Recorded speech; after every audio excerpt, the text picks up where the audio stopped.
አፍሪካ እንደ አንድ ህዝብና አህጉር ለመጪው ጊዜ መዘጋጀት ያለባት እንዴት ነው?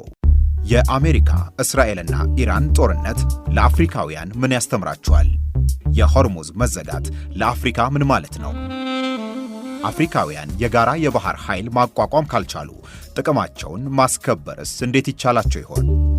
የውጭ ጉዳይ ኢንስቲትዩት ከሰሞኑ ሆርሙዝ ሌሰንስ ፎር አፍሪካ ወይንም ከሆርሙዝ አፍሪካ የምትማረው ምንድነው በሚል ያወጣው ጥናታዊ ጽሑፍ አፍሪካውያን በጋራ ጥቅማቸውን የሚያስጠብቁበት፣ ደህንነታቸውን የሚጠብቁበት የጋራ የባህር ኃይል ማቋቋም የግድ እንደሚያስፈልጋቸው በዝርዝር አቅርበዋል።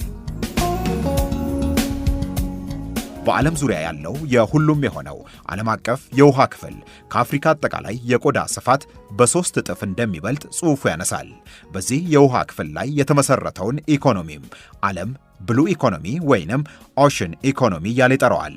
አፍሪካ ከዚህ ግዙፍ ሀብት የድርሻዋን የመጠቀም እንዲሁም ሀብቷን የመጠበቅ ኃላፊነቷን መወጣት እንዳለባት ያብራራል።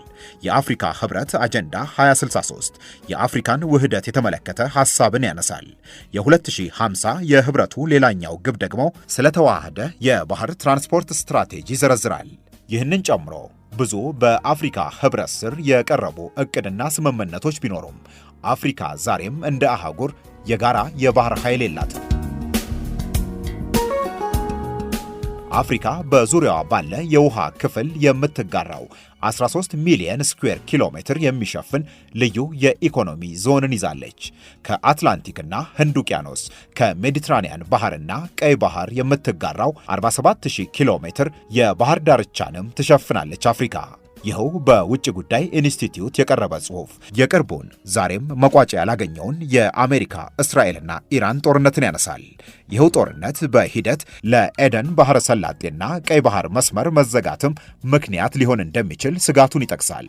ያ ደግሞ ከእስካሁኑም በላይ የአፍሪካን አህጉር ኢኮኖሚ ሊያደቀው የሚችል አደጋ እንደሚሆን ይጠቅሳል።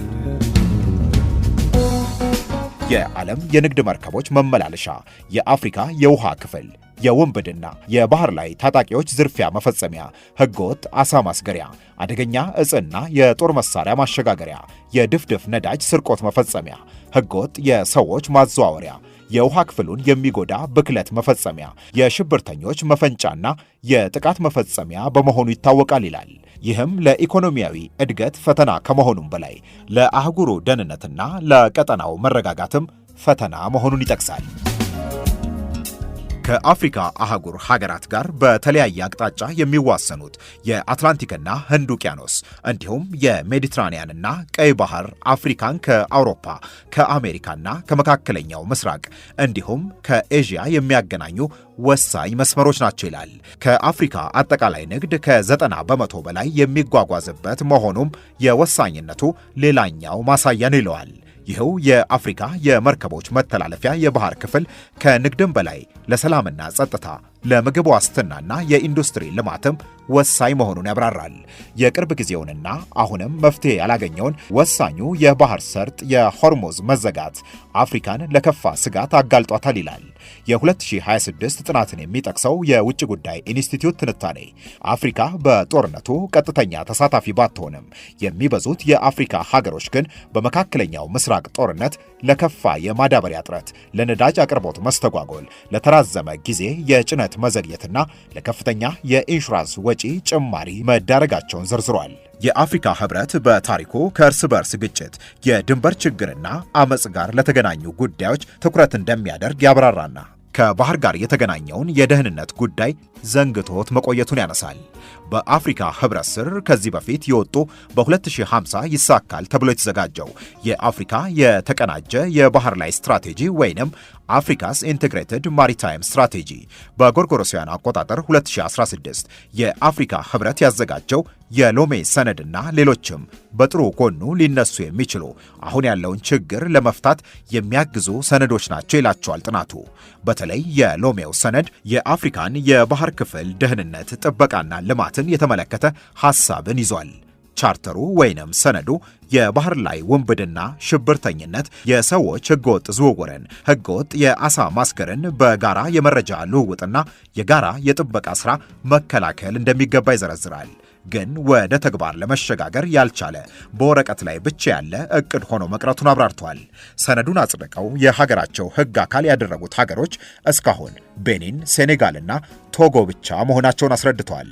ከአፍሪካ ሀገሮች 38ቱ የባህር ዳርቻ ያላቸውና ደሴቶች መሆናቸውን የሚያነሳው ጽሑፉ የሁሉም ሀገሮች ደህንነት በአንድም ሆነ በሌላ ከባህር ክፍሉ ሰላም መጠበቅ ጋር የተገናኘ ነው ይላል። ይኸው የጥናት ጽሑፍ ዓለም አቀፍ የባህር ክፍል ለአፍሪካ ኢኮኖሚ ደህንነትና ጸጥታ ያለውን ጠቀሜታ ይዘረዝርና ከቅርብ ጊዜው የመካከለኛው ምስራቅ ጦርነትና የሆርሙዝ መዘጋት አፍሪካ እንደ አህጉር ልትማር የሚገባት ነገር ብዙ ነው ይላል። ጦርነቱና የሆርሙዝ መዘጋት ለአንዳንድ የአፍሪካ ሀገሮች የአጭር ጊዜም ቢሆን ኢኮኖሚያዊ ጥቅም እንደሰጣቸው መዘንጋት የለበትም ይላል። ምሳሌ ብሎም እንደ ደርባን፣ ዋልቪስ ቤይና ሞሪሺየስ ያሉ የአፍሪካ ወደቦች ሆርሙዝን ተከትሎ በተፈጠረው የመርከቦች የጉዞ መስመር ለውጥ ተጠቃሚ መሆናቸውን የሚበዙት የአፍሪካ ሀገራት በነዳጅ እጥረት ቢቸገሩም የዋጋ ጭማሪው ለአጭር ጊዜም ቢሆን እንደ ናይጄሪያና አንጎላ ላሉት ነዳጅ አምራች ሀገሮች ገበያቸው እንዲደራ ማድረጉን ይዘረዝራል። የእነዚህ ሀገሮች መጠቀም እንዳለ ቢሆንም ግን የሚበዛው የአፍሪካ ክፍል የሱ ባልሆነ ጦርነት ክፉኛ መጎዳቱን ይዘረዝራል። በሌላ በኩል የአፍሪካ የውሃ ክፍል የሀያላኑ ሀገራት መፋለሚያ መሆኑም እያደገ መምጣቱን ጽሑፉ አንስቷል። በጅቡቲ ያሉት የባህር ኃይሎችና ሌሎችም የዚህ ማሳያ ናቸው ይላቸዋል። ይህ አፍሪካን ወሳኝ ስፍራ ማድረጉ እንዳለ ቢሆንም ከአፍሪካ የውሃ ክፍል ግን አፍሪካውያን ሳይሆኑ ሀያላኑ ያሻቸውን ለማድረግ የሚጠቀሙበት እንዲሆን እያደረገው ነው ብሏል። አፍሪካውያን ከዓለም የቆዳ ስፋት ከ60 በመቶ በላይ ከሚሸፍነው የአህጉሩን 3 እጥፍ ከሚበልጠው የውሃ ክፍል ርቀውና ለዚህ ሀብት ባዳ ሆነው ማደግና መለወጥ አይችሉም ያለው ይህው ጥናት አፍሪካውያን በጋራ ሆነው ለደህንነታቸውና ጥቅማቸው በጋራ የሚሰሩበት የባህር ኃይልን ለመመስረት መበርታት ይኖርባቸዋል ብለዋል። በሂደትም በረጅም ጊዜ አሁን በአፍሪካ ምድር ያሉ የውጭ የባህር ኃይሎችን የሚተካ የአፍሪካ ህብረት የባህር ኃይልን መመስረትም ይኖርባቸዋል ብለዋል። አፍሪካ የውሃ ክፍሏን መጠበቅ ያለባት በራሷ አቅም እንጂ በሌሎች እገዛ መሆኑ ማብቃት አለበት ይላል ጽሑፉ።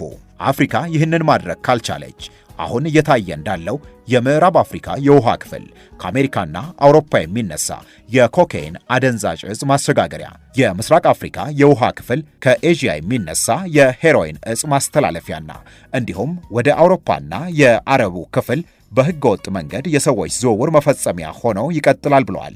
የጊኒና ኤደን ባህረ ሰላጤ ከፍተኛ ወንጀል መፈጸሚያ መስመር በመሆኑ ይታወቃል። የነዳጅ ዝርፊያ፣ የጥቁር ገበያ፣ የተደራጀ ወንጀል ይፈጸምበታል። በሌላው የውሃ ክፍልም ያለው ችግር ብዙ ነው። ከአህጉሩ ውጭ ያሉ አሳ አስጋሪዎች በአፍሪካ የውሃ ክፍል ከፍተኛ ሕገወጥ የአሳ ማስገር ስራን ይሰራሉ። ይህ የአህጉሩን የምግብ ምርት ከመቀነስ ባለፈ ተፈጥሮንም የሚጎዳ ነው ይባላል። የውሃ ክፍሉን የሚጎዳ ብክለት በውጭ ሀገራት ሲፈጸምም አፍሪካውያን እስካሁን ማስቆም አልቻሉም። ብዙዎቹ የአፍሪካ ሀገሮች የራሳቸውን የባህር ክፍል እንኳን ለመጠበቅ የሚበቃ የባህር ላይ አሰሳ የሚያደርጉበት አቅም የላቸውም። ይህንን ሁሉ አፍሪካ በአንድ ላይ ቆማ የጋራ የባህር ኃይልን በመመስረት እንጂ በተናጠል መፍታት አትችልም ብሏል በውጭ ጉዳይ ኢንስቲትዩት የቀረበው ጽሑፍ።